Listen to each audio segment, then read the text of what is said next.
Bismillahirrahmanirrahim. Elhamdülillahi Rabbil alemin. Vessalatu vesselamu ala Rasulina Muhammedin ve ala alihi ve ashabihi ecmaîn. Musulman doğanımız soraptır. Garınca diýip dogany ýazyp dükanlara asyarlar. Dükana assaň bereket gelýär diýerler. Garınca dogasy diýip doga dileg barmy? Dükana assaň bereket gelýärmi? diýip soraptır. Musulman doğanlar Kur'an-ı Kerimde we Peygamberimiziň sallallahu aleyhi ve sellemin sünnetinde hadislerinde garınca dogasy diýip ýa-da dükana asylýan doga diýip doga dileg ýok. We Peygamberimizin sünnetinde hadislerde ümmeti öwredip giden İslam dinine plan dogany dükana assaň bereket geçer diýip ýörelge de ýok. Bereket gerek bolsa hadislerde bize öwredilen doga dilegleri özüň öwrenmeli, ýat tutmaly. Şol dilegler bilen Allah Taala'dan bereket, rızk dilemelidir we sebäpleri tutup halal işlemelidir. Şonna Allah Taala'nın izni bilen işlerimizde bereket bolar.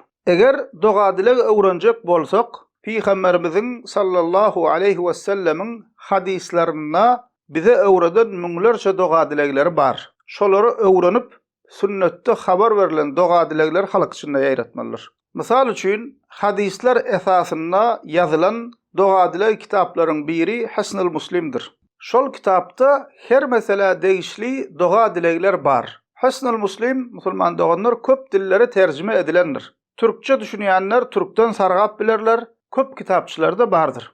Musulman doganlar dikkat edin, İslamyň ady bilen edilýän, Islamyň ady bilen orta atylan her amalla, her doga dilegde musulmanlar hökman Kur'an-ı Kerim'e we Peygamberimiziň sünnetine sahabalardan selef-i salihinden gelen ilyma esaslanmalydyr.